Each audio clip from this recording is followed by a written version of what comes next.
Wealthy alien girl dresses as beggar to discover genuine kindness. Alana Vixmira gazed at her reflection in the ornate mirror, barely recognizing herself beneath the layers of artificial grime. Her naturally smooth sky blue skin, now deliberately smudged with dirt, looked weathered and neglected.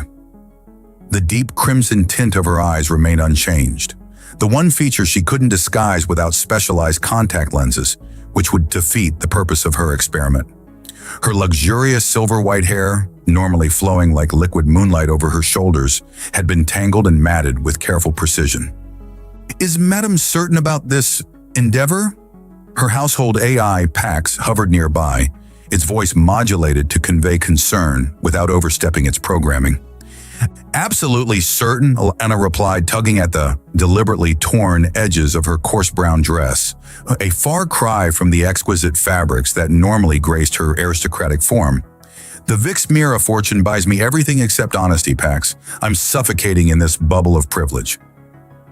She turned from the mirror, surveying her lavish penthouse apartment that crowned the tallest spire in Nexus Prime, the gleaming intergalactic capital where species from across the known universe conducted commerce and diplomacy. From her windows, the city sprawled beneath her, a dazzling array of lights and movement, the arteries of commerce pumping wealth through the metropolis. My father's associates smile and bow, but their eyes calculate my worth in credits. My suitors desire my family name, not me, she sighed, slipping her feet into scuffed, worn shoes. I need to know if genuine kindness still exists in this universe, or if everything is just transactional. Pax's illuminated core pulsed with reluctant acceptance. The security protocols are disabled for 12 hours, Alana finished. If I'm not back by then, you may alert security, but not before. That's a direct command. As you wish, madam. May I suggest taking at least a compact emergency beacon? Alana shook her head. No safety nets, Pax. That would defeat the purpose. A real beggar has no emergency beacon. With a final glance at her unrecognizable reflection, Alana activated the service elevator, a route never used by the elite residents, and began her descent to the streets below. Her heart raced with nervous excitement. For the first time in her 26 years, she would experience life without the protective shield of the Vixmira name and fortune. The elevator doors opened onto a service alley, and immediately the assault on her senses began. The air was thicker here, laden with the aromas of street food, industrial exhaust, and too many bodies in too little space. The cacophony of voices, engines, and machinery created a wall of sound that momentarily disoriented her. Taking a deep breath, Alana stepped into the flow of pedestrians on the main thoroughfare. Beings of all species hurried past, elegant Thraxi with their multiple limbs gesturing as they spoke into communication devices. Hulking Boreth merchants hawking wares from hovering carts. And everywhere, the varied forms of the Nexus natives, the blue-skinned Azorians like herself. She hunched her shoulders, adopting the posture of someone who expected to be overlooked, and made her way toward the central plaza, the heart of Nexus Prime's commercial district. There she found a spot near a popular eatery and sat cross-legged on the pavement, extending her hand in the universal gesture of supplication. "Spare some credits?" she asked a passing Azorian businessman, her voice deliberately roughened. The man barely glanced at her before quickening his pace. This pattern repeated throughout the afternoon, indifference at best, disgust at worst. A group of young Azorian males in expensive attire laughed as they passed, one flicking a food wrapper that landed in her lap. "Get a job, blue trash," one called back, eliciting more laughter from his companions. Hours passed. The artificial sun of Nexus Prime began its programmed descent, casting long shadows across the plaza. Alana's back ached from sitting on the hard pavement, and her stomach growled with hunger. Not a single credit had been placed in her outstretched hand. Not one word of kindness had been offered. Maybe this was a mistake, she murmured to herself, watching as the evening crowd began to thin.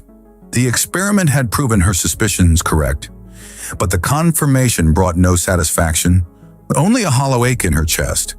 As she prepared to abandon her post and return to her penthouse, the heavy tread of boots made her look up. A tall, broad-shouldered figure stopped directly in front of her. Unlike the Azorians with their blue skin, this being had a warm, tan complexion. His features were strong and defined, with a straight nose, firm jaw, and eyes the color of amber. A human, one of the rarer species in Nexus Prime, known for their military prowess and unpredictable nature. He wore the distinctive armor of the Terran peacekeeping force, black with red accents, bearing the insignia of Earth's unified military. His dark hair was cut short in military fashion, and a day's stubble shadowed his jaw. But what caught Alana's attention was not his imposing presence, but the object in his extended hand, a perfectly ripe red apple. "Why do you look so sad?" he asked, his voice deep but gentle. "Take this. You need to eat." Stunned by this unexpected kindness, Alana hesitated before slowly reaching for the fruit. Their fingers brushed briefly, and she was surprised by the warmth of his skin. "Thank you," she whispered, her voice suddenly authentic in its gratitude. The human crouched down to her level, balancing easily on the balls of his feet. "I'm Matthew," he said simply. "Matthew Holland, huh?" "Alana," she replied, forgetting for a moment that she should have used a false name. He smiled, and the expression transformed his serious face, crinkling the corners of his eyes. "Well, Alana, it's getting dark, and these streets aren't safe after hours. Is there somewhere I can escort you?" For a moment, Alana was tempted to reveal everything, to thank him properly for being the one person in this vast city who had shown her kindness without expectation. But something held her back. This experiment had barely begun, and she found herself curious about this human who had broken through the barrier of indifference. I don't really have anywhere," she said, the half-truth sticking in her throat. Matthew frowned, his amber eyes scanning the darkening plaza. "That won't do," he said decisively. "There's a shelter in the Eastern Quarter. It's clean, safe, and they don't ask questions. Will you let me take you there?" Alana looked at the apple in her hand, then back at the human's face, open, concerned, and utterly without guile. In that moment, she made a decision that would alter the course of her carefully planned life. "Yes," she said, "I'd appreciate that." The Eastern Quarter of Nexus Prime transformed as night fell, holographic advertisements casting multicolored shadows across the faces of those hurrying home. Matthew walked beside Alana, his tall frame creating a protective barrier between her and the bustling crowd. She found herself studying him from the corner of her eye, the confident set of his shoulders, the alertness in his gaze as he scanned their surroundings. "You're not from Nexus, are you?" she asked, biting into the apple he'd given her. The sweet juice burst across her tongue, making her realize how hungry she truly was. Matthew shook his head. "Earth-born and raised. Montana, big sky country, we call it." A small smile played at the corners of his mouth. "Nothing like this concrete jungle." "What brought you here?" Alana asked, genuinely curious. Humans were relatively rare in Nexus Prime, their homeworld being notoriously protective of its sovereignty. "Peacekeeping rotation, 6 months on, 3 months off." He gestured to his armor. "The Terran peacekeeping force has treaties with 17 systems now, including yours." They turned down a narrower street, the crowd thinning. Alana noticed 3 draconian males lounging against a wall ahead, their scaled skin gleaming under the artificial lights. Their predatory eyes tracked Matthew with unmistakable hostility. "Human," one of them hissed, pushing away from the wall. "Your kind doesn't belong here." Matthew's posture shifted subtly, feet wider, center of gravity lower. "Just passing through," he said evenly, placing a hand on Alana's back to guide her behind him. "With Azorian trash," another draconian sneered, his forked tongue flicking out. "Maybe we should teach you both some manners." The third draconian circled around, blocking their retreat. "That armor won't help you now, human." Everything happened in seconds. The first draconian lunged, claws extended. Matthew moved with startling speed, sidestepping and using the attacker's momentum to slam him face first into the wall. The second attacker drew a vibroblade, its edge humming with energy. Without thinking, Alana dropped into the defensive stance drilled into her by her father's security chief. When the third draconian grabbed for her, she executed a perfect counter, twisting his arm and using his weight against him. He hit the ground with a surprised grunt. Matthew dispatched the knife wielder with 2 precise strikes, then turned to find Alana standing over her subdued attacker. His eyebrows rose in surprise. "Where does a beggar learn combat moves like that?" he asked, not accusingly, but with genuine curiosity. Alana's mind raced. "I wasn't always on the streets," she said, the half-truth coming easily. "Let's go before they get up." They hurried away, turning down several side streets until Matthew seemed satisfied they weren't being followed. The shelter loomed ahead, a repurposed warehouse with warm lights glowing from its windows. "You handled yourself well back there," Matthew said as they approached the entrance. "Military training?" "Something like that," Alana murmured, then changed the subject. "You mentioned shipping out tomorrow?" Matthew nodded, holding the door open for her. "Frontier Patrol, 3-week rotation along the verge." The shelter's interior was simple but clean, rows of cots separated by privacy screens, a communal dining area, and washing facilities. A matronly human woman greeted them, her gray hair pulled back in a practical bun. "Matthew Holland, as I live and breathe," she said warmly. "Been a while since you dropped by." "Evening, Mrs. Brewer. This is Alana. She needs a place for the night." Mrs. Brewer's kind eyes assessed Alana without judgment. "Of course, dear. Come with me." As Mrs. Brewer led Alana to an empty cot and provided basic toiletries, Matthew lingered nearby. When the older woman moved away, he approached Alana again. "Listen," he said, his voice lower. "I know there's more to your story than you're telling me, and that's fine. We all have our secrets." His amber eyes held hers steadily. "But if you need anything while I'm gone, Mrs. Brewer can get a message to me." The sincerity in his voice made something twist in Alana's chest. "Why are you helping me? You don't even know me." Matthew considered this, then shrugged. "My father always said, humanity's greatest strength is that we look out for each other. I figure that should extend to everyone, not just other humans." He smiled, the expression warming his features. "Besides, there was something in your eyes. Not defeat, determination. I respect that."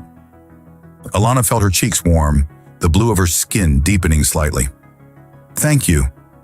For everything." An awkward silence fell between them, charged with unspoken possibilities. Alana found herself acutely aware of his proximity, the subtle scent of him, clean sweat, and something distinctly earthy that must be uniquely human. "I should go," Matthew said finally, though he made no move to leave. "Early departure tomorrow." "The verge is dangerous," Alana said, surprising herself with her concern. "Be careful out there." His smile turned crooked. "Worried about me already?" The teasing note in his voice sent a pleasant shiver down her spine. "Maybe I am," she replied, matching his tone. Matthew reached out slowly, giving her time to pull away, and tucked a strand of silver-white hair behind her ear. The gentle touch of his fingers against her skin sent a jolt of awareness through her body. "I'll be back in 3 weeks," he said softly. "Maybe I could find you then. Take you somewhere nicer than this?" Alana knew she should refuse. In 3 weeks, this experiment would be long over, and she would be back in her penthouse, surrounded by the trappings of her privileged life. Yet looking into his earnest face, she couldn't bring herself to close this door. "I'd like that," she whispered. His fingers lingered against her cheek for a moment longer before he reluctantly stepped back. "Good night, Alana. Stay safe." As she watched him walk away, Alana realized with startling clarity that she didn't want him to go. The thought of returning to her empty penthouse, to the hollow social rituals of her class, suddenly seemed unbearable compared to the genuine connection she'd found with this human stranger. For the first time in her life, Alana Vixmere had no idea what would happen next, and found she rather liked the feeling.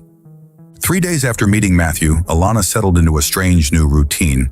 By day, she returned to her penthouse, resuming her role as heiress to the Vixmere fortune.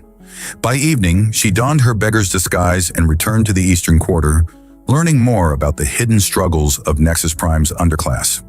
"You've returned, Miss Alana," Mrs. Brewer noted with a gentle smile as Alana entered the shelter on the 3rd evening. "I wasn't sure we'd see you again." "I wanted to help," Alana said, setting down the bags of food she'd purchased, anonymously from her family's accounts. As she helped distribute meals, Alana's thoughts drifted to Matthew. The memory of his touch lingered on her skin, the warmth of his fingers against her cheek more intoxicating than any luxury she'd known. She wondered where he was now, patrolling the dangerous frontier of known space. Her musings were interrupted by a commotion at the shelter's entrance. 3 Azorian officials in crisp uniforms strode in, their expressions cold and dismissive. "Inspection," announced the leader, a portly male with elaborate facial markings denoting high bureaucratic rank. "This facility has been reported for code violations." Mrs. Brewer stepped forward. "We've passed every inspection, Commissioner Drav." "Our permits are current," the commissioner sneered. "New regulations." "This building has been rezoned for commercial development." He thrust a datapad at her. "You have 30 days to vacate." Alana watched from the shadows, recognizing the commissioner as one of her father's business associates. This was no routine inspection. It was a land grab targeting the vulnerable. After the officials left, Alana approached Mrs. Brewer. "Has this happened before?" The older woman sighed. "They've been trying to push us out for months. This area is becoming valuable, and the homeless don't fit their vision for Nexus Prime." She smiled sadly. "Matthew has been our strongest advocate. Without him," Alana made a decision. "I may know someone who can help." The next morning, in her true identity, Alana arranged a meeting with Commissioner Drav, leveraging her family name to secure an immediate appointment. "Miss Vix Mira," he gushed, all obsequious smiles. "What an unexpected pleasure." "I understand you're rezoning the Eastern Quarter," she said, accepting the offered refreshment with practiced grace. "Indeed, a marvelous opportunity for investors such as your father." "Including the shelter?" His smile faltered slightly. "A regrettable necessity for progress." "I see," Alana set down her glass. "My father would be interested in maintaining that particular property as a charitable endeavor. A tax benefit, you understand." The commissioner's expression soured. "There are complications." "I'm sure they can be resolved," Alana replied smoothly. "Unless you'd prefer I discuss the matter directly with the planetary governor." "We're attending the same gala next week." By the time she left his office, Alana had secured a temporary reprieve for the shelter. It wasn't a permanent solution, but it bought time. That evening, as she made her way back to the Eastern Quarter in her beggar's disguise, the hairs on the back of her neck prickled. Someone was following her. Ducking into an alley, she pressed herself against the wall and waited. Moments later, a draconian slipped into view, one of the 3 from the night Matthew had rescued her. "Thought you could hide, Blue Girl?" he hissed, his scaled face twisted in a sneer. "Saw you today, all cleaned up at the commissioner's office. Playing both sides, are we?" Alana's blood ran cold. "I don't know what you're talking about. Don't insult me." He moved closer, the light catching on something metallic in his hand. "The question is, what's a Vix Mira heiress doing, slumming with humans and beggars? Your father would pay handsomely to know, I bet." Alana calculated her options. She could take him in a fair fight. Her training had been thorough, but the confined space of the alley gave him the advantage. "What do you want?" she asked, buying time. "For starters, whatever credits you're carrying." His forked tongue flicked out. "Then we'll discuss your human boyfriend, Matthew." "What about him?" The draconian's lips pulled back in a reptilian smile. "My associates on the verge would be interested to know a Terran peacekeeper has connections to the Vixmira family. Might make him a valuable target." Fear, cold and sharp, sliced through Alana. "If you touch him..." "You what?" The draconian laughed. "Run to daddy? Explain why you care about some human grunt?" Before Alana could respond, a shadow detached itself from the deeper darkness of the alley. A figure slammed into the draconian from behind, driving him face first into the wall. The reptilian went limp, sliding to the ground unconscious. "You okay, miss?" A human woman in civilian clothes stood over the fallen draconian, her stance unmistakably military. "Yes," Alana managed, heart racing. "Thank you." The woman nodded. "Lieutenant Catherine Schultz, Terran Peacekeeping Force. You should be more careful in these parts." She studied Alana's face. "You're the one Matthew mentioned, aren't you?" The Azorian girl from the shelter. Alana hesitated, then nodded. "Thought so. He asked me to check in on you while he's away." Catherine glanced down at the unconscious draconian. "Good thing I did." What did this scum want?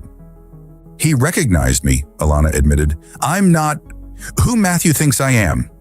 Catherine's expression remained neutral.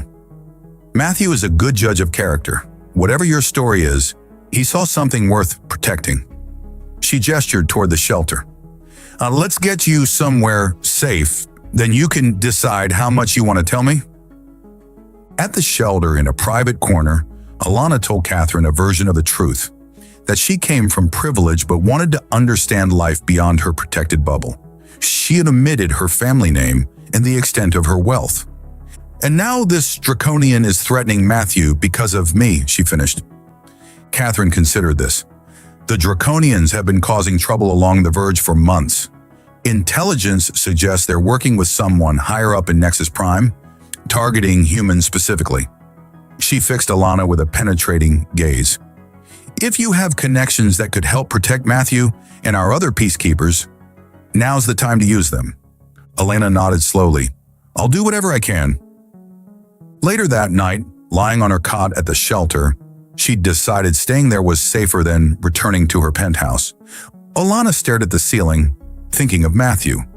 In just one brief encounter, he'd shown her more genuine concern than she'd experienced in years among her own kind. The thought of him in danger because of her made her chest tight with an unfamiliar emotion.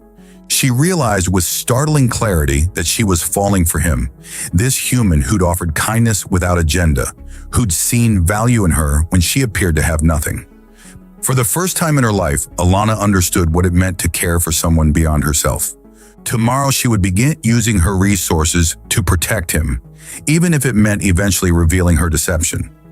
Some truths were worth the risk. Over the next 2 weeks, Alana lived in a constant state of vigilance.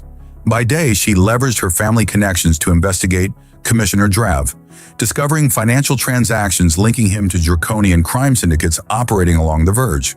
By night, she remained at the shelter, both to maintain her cover and because she genuinely came to care for the people there. Lieutenant Schultz became an unexpected ally, sharing what limited information she could about Matthew's mission. His patrol was redirected to the Krell sector, she told Alana one evening. Communications are spotty, but last we heard, they were tracking draconian smugglers. Alana's stomach knotted with worry. The Krell sector was notorious for its lawlessness, the perfect place for an ambush. Her fears materialized into reality when Catherine burst into the shelter 3 days before Matthew's scheduled return, her face grim. Matthew's squad was attacked, she said without preamble, pulling Alana aside. 3 dead, 2 missing. Matthew is wounded, but managed to get a distress signal out. The world seemed to tilt beneath Alana's feet.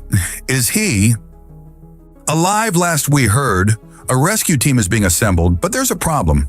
Catherine's expression hardened. Someone leaked their patrol route. The ambush was too well coordinated to be chance. Commissioner Drav, Alana whispered. Catherine's eyes narrowed. You know something? Alana made a split-second decision. I need to show you something, but not here.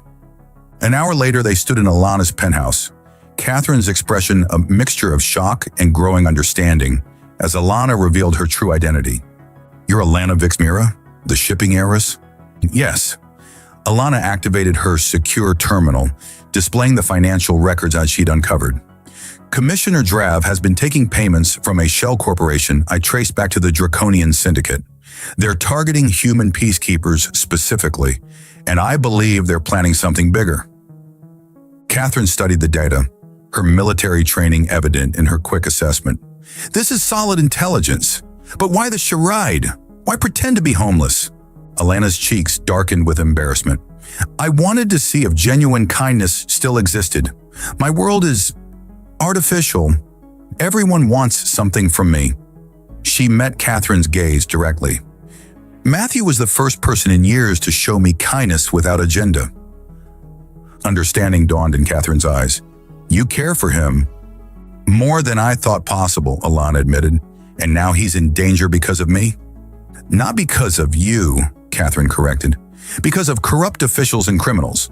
But with this evidence, we can help him. She tapped her communication device.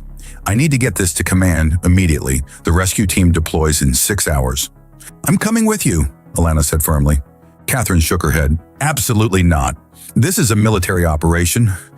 My family owns 3 stealth-class vessels currently docked in Nexus Prime. faster than anything your rescue team has access to. Alana's crimson eyes flashed with determination. And I have combat training. I can help. After a tense negotiation, Catherine reluctantly agreed to include Alana in the rescue operation, not as an active combatant, but as a resource provider and secondary navigator familiar with the Krell sector's treacherous asteroid fields. As they prepared to depart, Alana received an urgent message from her household AI Pax. Madam, Commissioner Drav is attempting to accelerate the shelter closure. Armed enforcers are scheduled to evict all residents tomorrow morning. He's tying up loose end, Catherine muttered, making his move while we're distracted with the rescue. Alana's mind raced. Mrs. Brewer and the others won't stand a chance. She turned to her communication terminal. Pax, activate Protocol Safe House. Authorization Vix Mira Alpha 7. Protocol activated, madam. Transport and security teams dispatched. To Catherine's questioning look, Alana explained, My family maintains emergency evacuation protocols for our employees. I've just extended that protection to everyone at the shelter. They'll be moved to a secure location before Drav's enforcers arrive. Catherine's expression softened with newfound respect. You're full of surprises, Vix Mira. 6 hours later, they boarded Alana's personal vessel, the Crimson Dawn, a sleek, state-of-the-art ship disguised as a standard merchant freighter. The rescue team, composed of 5 human peacekeepers, including Catherine, regarded Alana with a mixture of suspicion and curiosity. We'll reach the Krell sector in 17 hours, Elan informed them as the ship broke Nexus Prime's atmosphere. Faster than your military transport would have managed. Let's just hope we're not too late, Catherine replied, her focus already on the mission briefing. As the stars streaked past the viewports, Alana found herself standing alone in the ship's observation deck, her thoughts consumed by Matthew. The memory of his smile, the gentle touch of his fingers against her cheek, the warmth in his amber eyes, all of it haunted her. The possibility of losing him before she could explain herself, before she could explore the connection between them, was unbearable. Hold on, Matthew, she whispered to the void of space. I'm coming for you. She didn't hear Catherine approach until the lieutenant was beside her, gazing out at the star-strewn darkness. He talked about you, Catherine said quietly, during our comm checks. Kept asking if I'd checked on the blue girl with the fierce eyes. She glanced at Alana. He's going to be surprised when he finds out who you really are. Alana's heart constricted. Do you think he'll hate me for lying? Catherine considered this. Matthew values honesty, but he also understands complexity. He'll be hurt, but... She shrugged. He's also the most forgiving human I know, and he's clearly smitten with you, title or no title. A small spark of hope kindled in Alana's chest. I never meant to deceive him. Not really. I just wanted to be seen for myself, not my family name. Then make sure you get the chance to tell him that, Catherine said, her voice taking on the crisp tone of a military officer once more. Get some rest. Tomorrow we find our people and bring them home. As Catherine left, Alana remained at the viewport, watching the stars blur past. For the first time in her life, she was risking everything. Her safety, her reputation, potentially even her family's standing. For something beyond herself. For someone who had shown her that kindness without expectation was not only possible, but transformative. Whatever awaited them in the Krell sector, Alana knew with absolute certainty that she would face it without hesitation. For Matthew, for the man who had changed her understanding of what it meant to be truly seen. The Krell sector loomed before them, a chaotic sprawl of asteroids, abandoned mining stations, and lawless outposts. The Crimson Dawn slipped between the floating debris with preternatural grace, its stealth systems rendering it nearly invisible to conventional scanners. We've pinpointed the distress signal, Catherine announced, studying the tactical display. It's coming from an old draconian mining facility on asteroid KX-397. Alana leaned over the display, her silver-white hair falling forward. That's deep in Syndicate territory. Security will be tight. Which is why we're not going in guns blazing, Catherine replied. Stealth insertion, 2 teams. Alpha team creates a diversion as their communication array, while Beta team extracts our people. I'm going with Beta, Alana said firmly. Catherine hesitated, then nodded. Your ship, Your call, but you follow my orders once we're groundside. As they approached the asteroid, Alana suited up alongside the human peacekeepers. The tactical armor felt strange against her skin, heavier than the training gear she was accustomed to, but reassuringly solid. Her fingers traced the emergency blade strapped to her thigh, a family heirloom she'd insisted on bringing. 5 minutes to insertion, the pilot's voice crackled through the comm. Catherine approached, checking Alana's equipment with practiced efficiency. Remember, our priority is extraction. We get our people and get out. Understood.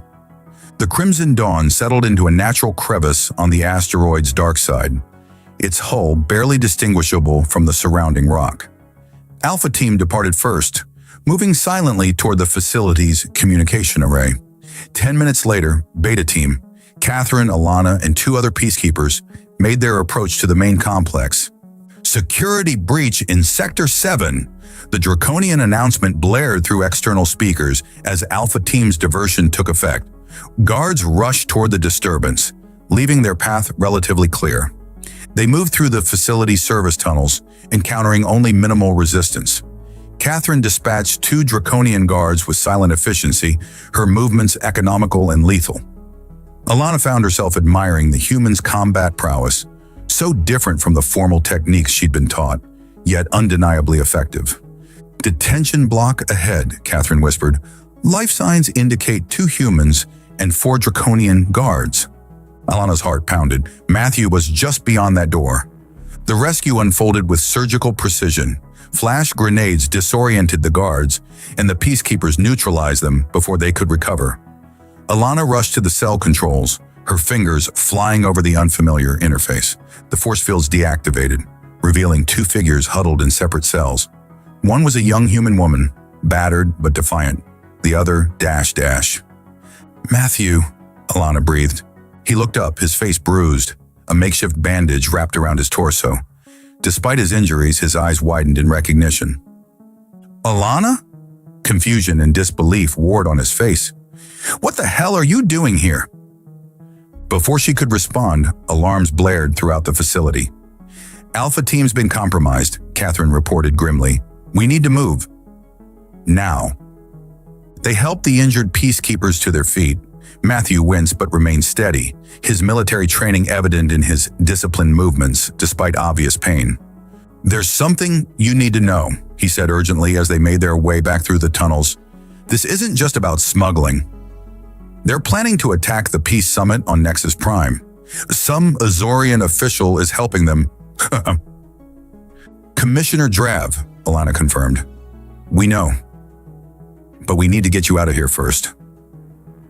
They were halfway to the extraction point when disaster struck.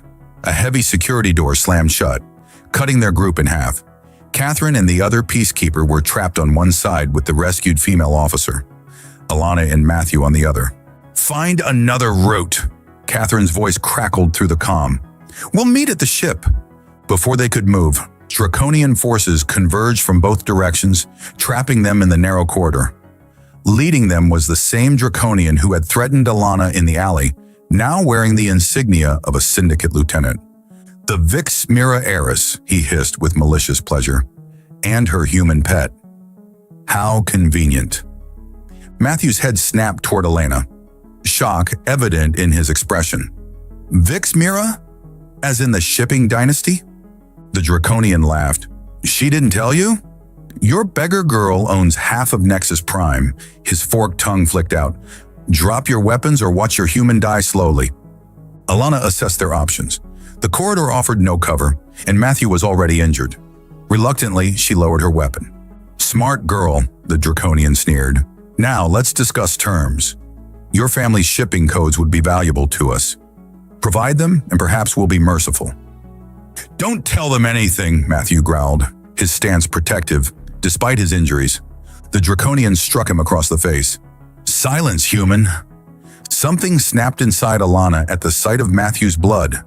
In one fluid motion, she drew her family blade and lunged, catching the draconian by surprise. The ancient weapon slid between his scales with practiced precision, finding the vulnerable spot beneath his jaw. Chaos erupted. Matthew, despite his wounds, moved with startling speed, disarming the nearest guard and using the confiscated weapon to create a path forward. Together, they fought their way through the surprised Draconians, Alana's formal combat training complementing Matthew's raw battlefield experience. They reached an emergency airlock, sealing it behind them just as reinforcements arrived. Matthew leaned against the wall, breathing heavily, his amber eyes fixed on Alana with an unreadable expression. "Vix Mira," he said flatly, "you lied to me." "Not about everything," she replied, her voice small. "Not about what matters." A bitter laugh escaped him. And what exactly was real? The helpless beggar act? Was I just some experiment in slumming it with the lower classes? "No!" The vehemence in her voice seemed to surprise him. "I wanted to know if genuine kindness still existed. Everyone in my world wants something from me. My money, my family connections, my status. You were the first person in years to see me, just me, and show kindness without agenda." Matthew's expression softened slightly, but wariness remained. "So the shelter, the combat skills, all of it was... The shelter was real. I've been helping them. The combat training is courtesy of my father's paranoia about kidnapping." She met his gaze directly. "I never meant to hurt you, Matthew. I didn't know how to tell you the truth once I started caring about you." Before he could respond, Catherine's voice crackled through their comms. "Beta team, what's your status? We're at the ship with Corporal Brewer." "Heading to extraction point via maintenance shaft 12B, Matthew replied automatically, his eyes never leaving Alana's face. "ETA, 7 minutes." "Copy that. Be advised, facility defenses are activating. Hurry." They moved in tense silence through the maintenance shaft, the weight of unspoken words hanging between them. As they neared the exit, Matthew suddenly pulled Alana into a small alcove, his body shielding hers as a patrol passed. The closeness was electric. Despite his injuries, despite his anger, Alana felt the unmistakable current between them.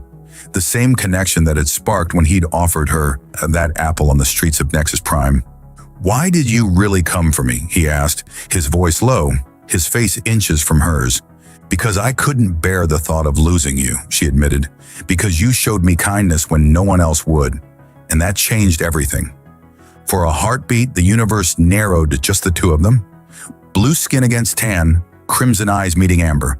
Then Matthew leaned forward, his lips capturing hers in a kiss that spoke of relief, anger, desire, and something deeper that neither was ready to name. When they broke apart, breathless, Matthew's expression had transformed, determination replacing hurt. "We'll finish this conversation later," he promised. "Right now, we have a peace summit to save." The crimson dawn burst from the asteroid field, engines straining as 3 draconian pursuit vessels locked onto their tail. In the ship's medical bay, Matthew winced as Catherine applied regenerative gel to his wounds. "They're jamming our long-range communications," Alana reported, entering the medical bay. "We can't warn Nexus Prime about the attack." "How long until we reach the station?" Catherine asked, sealing Matthew's bandage. 6 hours at maximum speed. The peace summit begins in 8. Matthew pushed himself upright, ignoring the protest from his ribs. "We need to transmit the evidence we have. The Draconians are planning to detonate explosives during the human delegation's address, then blame it on Azorian extremists. Triggering a diplomatic crisis, possibly even war," Alana finished. "And with Commissioner Drav's help, they'll use the chaos to seize control of key shipping lanes. Including your families," Matthew noted, his tone carefully neutral. An uncomfortable silence fell between them. Catherine glanced from one to the other, then tactfully excused herself to check on the other rescued officer. Alone, Alana approached Matthew cautiously. "How are you feeling?" "Like I got worked over by Draconian interrogators," he replied dryly. Then, seeing her expression, his tone softened. "I'll live. Thanks to you." "Matthew, about what happened, what I didn't tell you." He held up a hand. "I've had some time to think. I understand why you did it." A wry smile touched his lips. "Can't say I wouldn't be curious too, if I'd grown up surrounded by people who only saw my family name." Relief washed through her. "So you don't hate me?" "Hate you." He laughed, then winced at the pain it caused. Alana, you risked everything to save me. That's not the action of someone playing games. His amber eyes held hers. I'm still processing the whole secret heiress thing. But the woman who fought beside me back there, that's who I care about. Title or no title. The ship lurched suddenly, throwing Alana forward. Matthew caught her, his strong arm steadying her against his chest. For a moment they stayed frozen in the embrace, the heat of his body seeping through the thin medical gown he wore. Proximity alert! The pilot's voice broke the spell. They're gaining on us. Reluctantly they separated. We should get to the bridge, Alana said, her voice slightly breathless. The situation on the bridge was grim. The draconian vessels were faster than anticipated, armed with military-grade weapons that shouldn't have been available to mere smugglers. We can't outrun them, the pilot reported, and our stealth systems are compromised. What about the Veil, Alana suggested. We could lose them there. Catherine looked alarmed. The Veil is a navigational nightmare, and no sane pilot would risk it. Exactly why they won't follow us, Matthew said, catching Alana's strategy, and it could put us within short-range communication distance of the Terran outpost on Helios Minor. The Veil, a dense cloud of cosmic dust and radiation that distorted sensors and communications, loomed ahead like a shimmering curtain across the stars. The crimson dawn plunged into its swirling depths, the pursuing ships hesitating at its boundary before two reluctantly followed. Inside the Veil, visibility dropped to near zero. The ship's systems flickered as radiation interfered with their functions. Alana took manual control, her hands steady on the navigation console. You know how to pilot through this? Matthew asked, impressed. My mother taught me, she replied, her focus intense. She said a Vixmira should never rely solely on technology or other people. Smart woman. She was. The simple past tense spoke volumes. Understanding dawned in Matthew's eyes. I'm sorry. It was a long time ago. Alana's fingers danced across the controls, making minute adjustments. There, Helios Minor, we're within communication range. Catherine immediately began transmitting their evidence to the Terran outpost, including the data on Commissioner Drab's conspiracy and the planned attack. They've received it, she confirmed. They're relaying to Nexus Prime and dispatching reinforcements. A violent impact rocked the ship. One of the pursuing vessels had managed to track them through the Veil. Weapons hit! We're losing power to the starboard engine, the pilot reported. Can we make it to Nexus Prime? Matthew demanded. Yes, but we'll be cutting it close. And we can't outrun them anymore. Alana made a swift decision. Set course for Nexus Prime. Maximum speed. I'll handle our pursuers. Before anyone could object, she hurried to the ship's small auxiliary craft bay. Matthew followed, catching her arm as she prepared to board a one-person fighter. What are you doing? He demanded. Creating a diversion.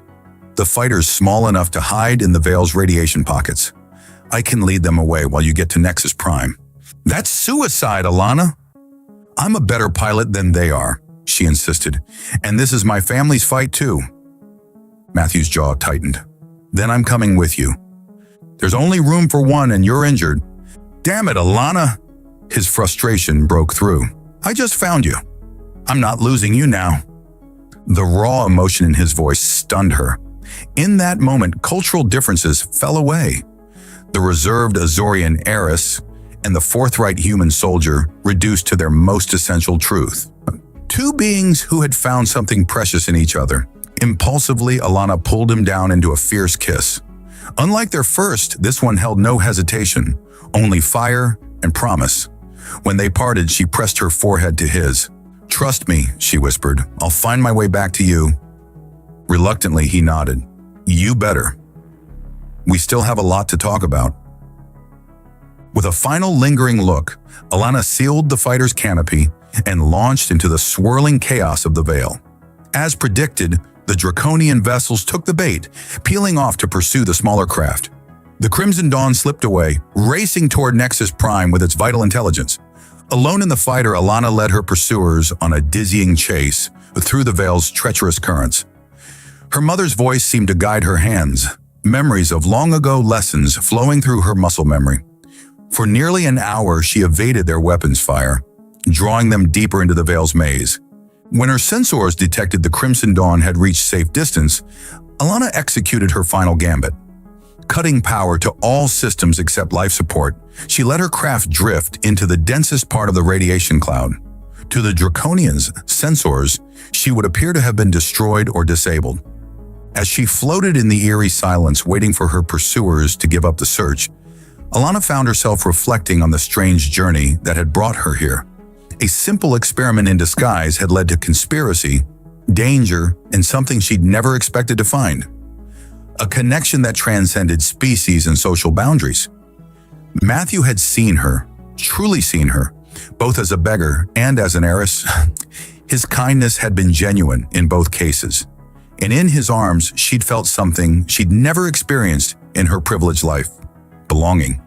The Draconians eventually abandoned their search, heading back toward Nexus Prime. Alana waited until they were gone, then carefully reactivated her systems. Her craft had drifted farther than expected, but she could still reach Nexus Prime before the summit concluded. As she set course for home, Alana's thoughts turned to the challenges ahead. Commissioner Drav would not surrender easily. The Draconians still posed a threat. And even if they succeeded in preventing the attack, she and Matthew would have to navigate the complex reality of their different worlds. But for the first time in her life, Alana Vixmira faced uncertainty with hope rather than trepidation. Whatever came next, she would face it with honesty, and with the man who had shown her that genuine kindness was not only possible, but transformative. Nexus Prime glittered like a jewel against the velvet backdrop of space as Alana's fighter approached. The magnificent spires of the diplomatic quarter rose above the cityscape, their lights pulsing with anticipation of the historic peace summit. Security was unprecedented. The Terran outpost's warning had been received, but too late to cancel the summit without creating diplomatic incident. Instead, security forces had quietly mobilized, searching for explosives while maintaining the appearance of normalcy. Alana's family name granted her immediate clearance to land at a private dock near the summit venue. As she disembarked, still wearing her flight suit, a familiar figure waited in the shadows. "Cutting it close, aren't you?" Matthew's voice was light, but the relief in his eyes betrayed his true feelings. "Had to make an entrance," she replied, falling into his open arms without hesitation. He held her tightly, his face buried in her silver-white hair. "Don't ever do that again," he murmured against her ear. "The summit?" she asked, reluctantly pulling back. "Starting in 20 minutes. Catherine and the Terran security forces have been sweeping for explosives, but found nothing. Either our intelligence was wrong or the devices are extremely well hidden," Alana finished. "Commissioner Drav would have access to cutting-edge cloaking technology through my father's company." And they hurried toward the Grand Hall, where delegates from 17 species had gathered. Alana changed quickly into appropriate attire, a sleek blue gown that complemented her skin tone, provided by her household AI, which had been alerted to her arrival. "You clean up nice," Matthew commented, his eyes appreciative as they swept over her transformed appearance. Despite the urgency of their mission, heat bloomed between them. "You've seen me both ways now," she replied softly. "Beggar and heiress. Which do you prefer?" His answer was immediate. "I prefer you. Just you, Alana." The simple honesty of his words touched something deep within her. In that moment, she knew with absolute certainty that what they shared was real, transcending the circumstances of their meeting and the deception that had followed. They entered the Grand Hall separately, Alana through the VIP entrance befitting her status, Matthew joining his fellow peacekeepers who were strategically positioned throughout the venue. Commissioner Drav stood near the Azorian delegation, his expression betraying nothing of his treachery. The summit opened with ceremonial greetings. Alana scanned the room, searching for anything suspicious. Her gaze locked with Catherine's across the hall. The lieutenant gave a subtle shake of her head. "No explosives found."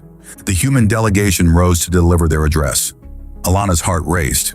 If the attack wasn't coming from planted explosives, then how? Her eyes fell on the Draconian cultural attaché seated near the stage. His scaled hand rested casually on what appeared to be a ceremonial staff, but Alana recognized the subtle shimmer of a cloaking field. Without hesitation, she activated her communicator. Matthew, the draconian attaché, his staff. Across the hall, Matthew reacted instantly. As the draconian began to rise, Matthew tackled him from behind. The staff clattered to the floor, its cloaking field failing to reveal a sophisticated energy weapon. Chaos erupted. Commissioner Drav lunged for the weapon, but Alana was faster. Years of combat training took over as she executed a perfect sweeping kick that sent the commissioner sprawling. "Security breach!" Catherine's voice rang out as Terran peacekeepers converged on the scene. The draconian attaché hissed in fury, scales rippling with rage. "This changes nothing. Your pathetic alliance will crumble under its own weight." "I wouldn't bet on that," Matthew replied, restraining him with practiced efficiency. "Humans and Azorians have more in common than you think." As security forces took control of the situation, evidence of the conspiracy was presented to the assembled delegates. Commissioner Drav and his draconian accomplices were taken into custody, their plot to destabilize interspecies relations exposed for all to witness. In the aftermath, Alana found herself the center of attention, the Vixmira heiress who had helped thwart an attack alongside human peacekeepers. Reporters clamored for statements, delegates offered congratulations, and her father's business associates regarded her with newfound respect. Yet amidst the commotion, her eyes sought only one person.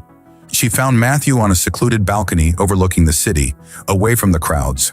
The setting suns of Nexus Prime painted the sky in shades of crimson and gold, casting his profile in warm light. "Quite a day," she said, joining him at the railing. "Quite a few weeks," he corrected with a smile. "From finding a beautiful beggar on the street to stopping an interplanetary incident. Not bad for a farm boy from Montana." Alana laughed, the sound light and genuine. "What happens now?" "Well, I've been offered a position as security liaison to the Azorian Diplomatic Corps." His amber eyes held hers. "Apparently someone put in a good word for me." "I might know something about that," she admitted, "but only because you're qualified." "And you?" he asked, reaching out to tuck a strand of silver-white hair behind her ear, an echo of their first night at the shelter. "I'm establishing a foundation," she said, "for the underprivileged of Nexus Prime, starting with permanent funding for Mrs. Brewer's shelter. Turning your experiment into something lasting," he observed. "I like it." "It's more than that," Alana said, moving closer to him. "What I learned, what you showed me, was that kindness isn't just about grand gestures. Sometimes it's as simple as offering an apple to someone who's hungry." Matthew's arms encircled her waist, drawing her against him. "Speaking of hunger," he murmured, his lips brushing her ear, "I seem to recall we have unfinished business." Heat spiraled through Alana's body at his touch. "My penthouse is nearby," she suggested, her voice husky with desire. Later, as moonlight spilled across the tangled sheets of her bed, Alana traced the contours of Matthew's face with wonder. Their joining had been everything she'd imagined and more. Tender yet passionate, a perfect melding of their different worlds. "What are you thinking?" he asked, pressing a kiss to her palm. "That I'm grateful," she replied honestly. "For your kindness that day on the street. For seeing me when no one else did. Humanity's greatest strength," he quoted with a smile. "Looking out for each other," she finished, nestling against his chest. 6 months later, the eastern quarter of Nexus Prime was transformed. The Vixmira Foundation for Cultural Exchange stood where the shelter had once been, a modern facility that provided housing, education, and medical care to those in need, regardless of species. At its heart was a garden courtyard, where Azorians, humans, and beings from across the galaxy gathered to share stories and meals. In the center stood a simple sculpture, a human hand offering an apple to an Azorian one. Alana and Matthew made their home in a modest apartment above the foundation, preferring its vibrant community to the isolated luxury of her family's tower. Their relationship had become a symbol of what was possible when beings looked beyond appearances and status, a living embodiment of the Foundation's mission. On the anniversary of their first meeting, they walked through the streets that had once been cruel to a disguised heiress. Now those same streets bustled with renewed life and purpose. "Any regrets?" Matthew asked, his fingers intertwined with hers. Alana shook her head, crimson eyes bright with contentment. "None? Though I do sometimes miss that torn brown dress." Matthew laughed, pulling her close, I'm sure we could find another one for old times' sake. As they continued their walk, Alana reflected on the journey that had brought them here.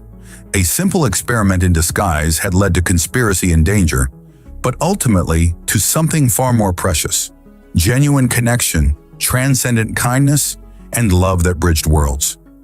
In the end, it wasn't wealth or status that had brought her happiness, but the simple transformative power of being truly seen, first by a kind-hearted human stranger, and now by the man who had become her partner in all things. And it had all begun with an apple, freely given.